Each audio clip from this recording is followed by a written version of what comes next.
você que já tem uma certa experiência de dia a dia, de já ter passado por isso alguns momentos, o porquê de não ter, vamos dizer assim, ornado a questão da comissão do Tite. A gente sabe da qualidade da comissão técnica, do treinador, é um cara que realmente tem estofo e tinha tamanho para assumir o Flamengo. Se você acha que a questão cultural acabou pegando, que o Flamengo é um time talvez que tem um outro tipo de identidade, outro tipo de DNA, e como foi essa transição para o Felipe? O Felipe, a gente sempre falou da qualidade dele, eu sempre comentei que, não sei se vai ser agora, mas ele tem tudo para ser um grande treinador, é uma primeira experiência dele. Como que foi decidir isso? Se realmente no primeiro momento era para ser interino, como vocês chegaram à conclusão de não, vai até 2025, a gente tem convicção. Queria que você falasse um pouco, primeiro disso, da primeira comissão ali do Tite não ter funcionado, como você enxergou isso e como que foi essa decisão pelo Felipe. Bem, em relação à comissão e ao Tite, eu acho que chegou num momento em que a pressão estava enorme. E eu não estou falando só de pressão, de eu aguentar a pressão, o Tite aguentar a pressão. A comissão técnica dele e ele são pessoas experientes, mas eu acho que chegou num momento que estava esgaçado demais, que a comissão técnica, na minha avaliação, poderia não conseguir mais tirar absolutamente mais nada. A gente entendeu que deveria fazer uma troca de comando. Em relação ao Felipe, eu acho que até a relação que eu tenho com ele pessoal favoreceu isso, junto, lógico, com a capacidade técnica, com a capacidade que ele tem como treinador, mesmo sendo novo, mesmo sendo ainda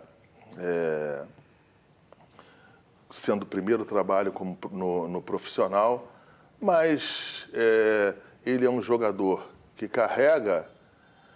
ele era um jogador que carregava os títulos do clube, bem recentes, carregava a relação, uma boa relação com todos esses jogadores, e quando vira treinador do Sub-17, Sub-20, ele não perde essa relação. Então isso aí foi um fator também que ajuda, mas deixar claro que o entendimento da capacidade técnica dele, capacidade de gestão, essa que foi a decisão. Em relação a mim, eu nunca pensei no Felipe nesse momento como interino. A gente sempre pensou em condições que dessem a ele tranquilidade, responsabilidade, para que ele tivesse tempo para maturar o seu trabalho, e foi por isso que a gente deu o tempo de 15 meses em relação ao comando técnico do futebol do Flamengo. Ricardinho, tem mais pergunta? Tenho sim, mais uma. Ô, Marcos, há uns dias atrás, né, o Landim lançou aí no Instagram que a gestão do Flamengo é uma gestão profissional, né? Eu queria que você explicasse como uma gestão profissional gasta 50 milhões de reais em multa de técnicos. O Flamengo errou muito ao trocar os treinadores e gastar esse dinheiro? Não, eu acho que é o seguinte, primeiro atrelar a esse erro, aos possíveis erros, a um departamento que não seja profissional, eu acho que é um pouco raso, na minha avaliação. Tiveram seus erros e tiveram seus acertos. Por exemplo, o Pablo Mário, o Flamengo ganhou mais de 70 milhões. Eu aqui te enumero vários jogadores em que a gente chegou e teve lucros e números milionários para o Flamengo, e ninguém falou que a gestão era amadora. Em relação ao técnico, esse número, eu concordo com você que é um número que ele é alto, mas se você fizer uma rápida análise aí, tirando o Palmeiras, outros clubes também tiveram esse problema. O Flamengo também, ele começou a fazer inserções internacionais e foi o primeiro a fazer isso. E quando você traz um técnico lá de fora, uma comissão técnica lá de fora, você, para fazer o convencimento, você precisa dar contratos e situações de garantidora que, se você não der um conforto, o cara não vem. Então, o Flamengo se arriscou a fazendo esta nova modalidade. Foi assim que trouxe o Jorge Jesus, né? Se você não tem um contrato forte, se você não pode oferecer um contrato com garantias a um Jorge Jesus, ele não vem. Então, assim, foi isso que aconteceu. Agora, eu acho que é raso a gente falar que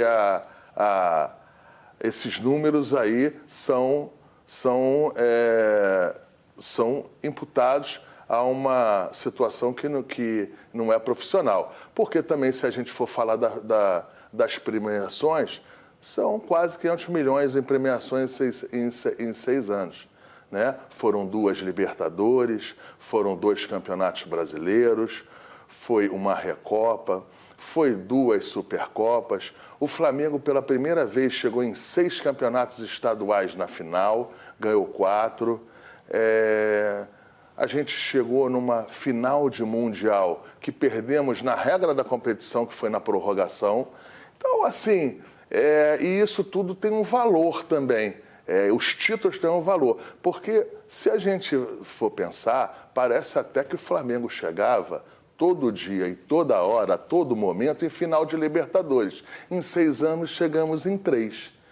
Então, isso tudo também tem que ser posto e na fotografia deste comentário e da sua pergunta. Só isso que eu acho que seria um pouco mais justo a gente fazer uma situação mais ampla para que a gente pudesse... A gente não tem tempo para discutir esse tema aqui, mas se me convidar, a hora que quiser, ainda mais depois de janeiro, quando eu puder, que eu vou estar mais livre. Não dá brecha que daqui a pouco tu tá sentado lá, ó, falando. Não, por quê? O que acontece? Depois de janeiro, e até uma oportunidade para falar com vocês, depois de janeiro eu vou ter mais tempo e não vou ter o peso da cadeira que eu estou sentado. Então eu vou poder falar alguns temas abertos que eu não pude falar, que eu não deveria falar, em responsabilidade do meu cargo e em função que eu estou aqui. Então, assim, se quiser me convidar um pouco mais na frente, e aí a gente fala da parte das premiações e a gente fala das partes das multas também. Já vou Show de deixar bola. então um Obrigado. convite aqui para Gostei. você participar lá no estúdio depois das suas férias aí, período sabático em Maldivas, essas coisas aí,